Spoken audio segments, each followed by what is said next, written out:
तो आप जैसा जानते हैं कि इलेक्शन कमीशन ऑफ इंडिया ने 15 मार्च को इलेक्शन अनाउंस किया था और उसके बाद नॉमिनेशन 16 मार्च से शुरू हो गए थे। जो पोल होगा वो जो है 9 अप्रैल 2025 को 7 बजे सुबह से लेकर 5 बजे शाम के बीच में होगा और जो कैंपेनिंग पीरियड है वो कल दैट इज 7 अप्रैल को 5 बजे समाप्त हो जाएगी। काउंटिंग जो होगी 4 मई 2025 को सुबह 8 बजे शुरू होगी रिटर्निंग ऑफिसर के पास। आप जैसा जानते हैं कि 6 कैंडिडेट जो फाइनली इसमें कंटेस्ट कर रहे हैं और जो हमारी जो पोलिंग टीम है तो जो है वो Dharmanagar government girls high school से रवाना होगी और सारे सिक्योरिटी अरेंजमेंट और जो स्ट्रांग रूम की रक्षा करना ये सब ऑलरेडी अरेंजमेंट किए जा चुके हैं। इस बाई इलेक्शन में धर्मनगर कंस्टिट्यूंसी में टोटल 46,142 इलेक्टर्स अपने मत का अधिकार का प्रयोग कर सकते हैं, जिसमें से मेल हैं 22,384 और फीमेल वोटर्स हैं 23,758 और साथ में 91 सर्विस इलेक्टर्स भी अपने मतदान का प्रयोग कर सकते हैं।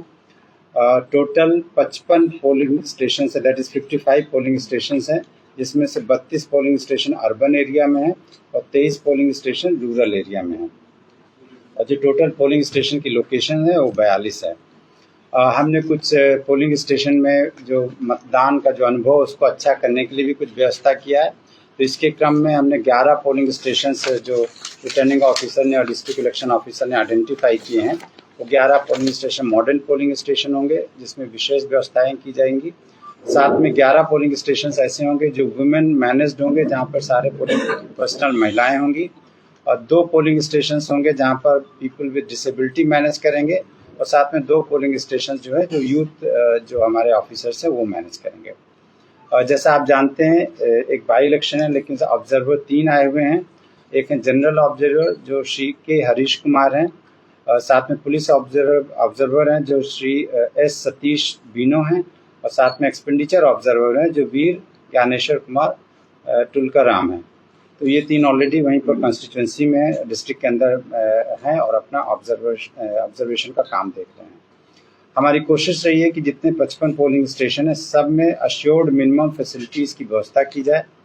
साथ में हर पोलिंग स्टेशन में एक माइक्रो ऑब्जर्वर होगा और हमने टोटल 75 माइक्रो ऑब्जर्वर आइडेंटिफाई किए हैं जो जिसमें से कुछ रिजर्व में भी रहेंगे। एक्सपेंडिचर मॉनिटरिंग के लिए भी साथ में model code of conduct enforcement के लिए भी 6 नाका पॉइंट्स डिस्ट्रिक्ट में बनाए गए हैं। इसके अलावा जो स्टैटिक टीम्स हैं वो 24 टीम्स हैं जो राउंड द क्लॉक काम करती हैं। 8 टीम राउंड द क्लॉक काम करती हैं। इसके अलावा फ्लाइंग स्क्वाड टीम्स भी हैं और वीडियो ग्रीन टीम्स भी हैं। जैसा आप जानते हैं एज पर ऑनरेबल इलेक्शन कमीशन की डायरेक्शन के हिसाब से जो हमारा ड्राई डे होगा वो 7 अप्रैल को शुरू हो जाएगा और 9 अप्रैल तक ड्राई डे पूरा रहेगा। उसको बहुत स्ट्रांगली और स्ट्रिक्टली फॉलो किया जाएगा। आप जानते हैं कि चूँकि पोलिंग जो होगी जो मतदान होगा वो 9 अप्रैल को होगा तो इसलिए वहाँ पर एक गस्टेड हॉलीडे डिक्लेयर की गई होगी और कोई भी ऑफिसर या कोई व्यक्ति अगर मतलब कोई भी इस्टेब्लिशमेंट में काम करता है तो उसको हॉलीडे पूरी मिलेगी और वो अपना वोट डाल सकते हैं। आप जानते हैं कि 100 मीटर के अंदर जहाँ पोलिंग होती है वहाँ पोलिंग स्टेशन के बीच में कोई पॉलिटिकल एक्टिविटी नहीं होती। इसके बारे में डिस्ट्रिक्ट इलेक्शन ऑफिसर ने और साथ में जो रिटर्निंग ऑफिसर ने वहाँ पर जो पॉलिटिकल पार्टीज़ हैं जो कैंडिडेट्स हैं उनके रिप्रेजेंटेटिव उनके साथ मीटिंग किया है और वो जो भी इलेक्शन कमीशन का डायरेक्शन है उसको स्ट्रिक्टली फॉलो किया जाएगा। आप जानते हैं अच्छी तरह आप लोगों को पता है कि जो आवर ऑफ साइलेंस होता है वो 48 घंटे से शुरू होता है। जो लास्ट आवर ऑफ द पोल होता है चूँकि 5 बजे 9 अप्रैल को पोलिंग होगा तो आगामी कल से 7 अप्रैल को शाम को 5 बजे से कोई कैंपेन नहीं होगा और साइलेंस पीरियड रहेगा और इसको स्ट्रिक्टली एनफोर्स किया जाएगा। साथ में जो एग्जिट पोल या ओपिनियन पोल है आप जानते हैं कि जो साइलेंस पीरियड शुरू हो जाता है यानी कि उस पर मतलब एग्जिट पोल आप ड्यूरिंग दिस मतलब पब्लिश नहीं कर सकते हैं। तो मैं उसका प्रोविज़न भी पढ़ देता हूँ।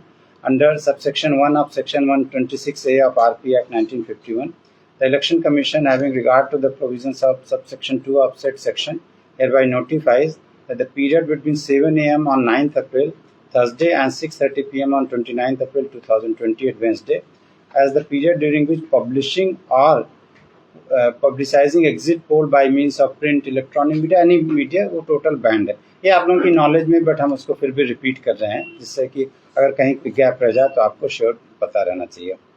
साथ में 48 घंटे के अंदर जो होता है वो उस पर कंप्लीट रिस्ट्रिक्शन ऑन होगा कि कोई भी पॉलिटिकल फंक्शनरीज कंस्टिट्यूंसी में नहीं रुक सकता है, और उनको 48 घंटे के पहले ही बाहर आना होगा, और कोई कैंपेन नहीं होगी। आप जानते हैं कि मतदान में जाने के लिए ऑलरेडी फ़ोटो रोल होता है वहाँ पर, और साथ में एक न एक कोई फ़ोटो आईडी कार्ड लेना होता है। उसके लिए आप जानते हैं एपिक जो इलेक्टोरल फ़ोटो आइडेंटिटी कार्ड है उसको लेके जाना है, तभी आप मतदान कर पाएंगे जो भी वोटर हैं। लेकिन अगर किसी कारणवश किसी के पास एपिक कार्ड नहीं है तो उसके लिए भी कमीशन ने कुछ गाइडलाइंस दिया है कि कौन कौन से आईडी कार्ड को यूज़ किया जा सकता है। उनके नाम मैं पढ़ देता हूँ, जो है आधार कार्ड है, पैन कार्ड है, यूनिक डिसेबिलिटी आईडी कार्ड है, सर्विस आईडी कार्ड होगा जिसमें फ़ोटोग्राफ होनी चाहिए, जैसे एम्प्लॉयज़ का, सेंट्रल गवर्नमेंट का, स्टेट गवर्नमेंट का, या PSU का है। पासबुक हो जिसमें फ़ोटो लगी होनी चाहिए। हेल्थ इंश्योरेंस स्मार्ट कार्ड हो जहाँ पर फ़ोटो ज़रूर होना चाहिए। ड्राइविंग लाइसेंस हो, या इंडियन पासपोर्ट हो, या पेंशन डॉक्यूमेंट विद फ़ोटोग्राफ हो, या ऑफिशियल आइडेंटिटी कार्ड हो, जैसे MPs MLAs का कुछ होगा।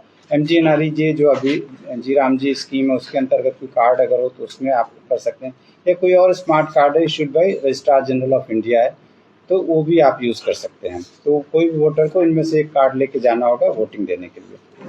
साथ में जो जितने पोलिंग स्टेशन है सारी जगह हम लोगों ने इंश्योर किया कि वेबकास्टिंग की व्यवस्था है, और सारे 55 पोलिंग स्टेशन वेबकास्टिंग में कवर्ड रहेंगे।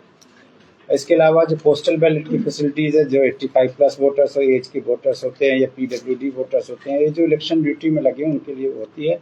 तो उसका ऑलरेडी आप जानते हैं कि जो PWD वोटर्स हैं या सीनियर सिटीजन्स हैं उनको हमने 31 मार्च 2026 से 1 अप्रैल 2026 और 2 अप्रैल 2026 को व्यवस्था की थी होम वोटिंग के लिए, वो ऑलरेडी कंप्लीट हो चुकी है।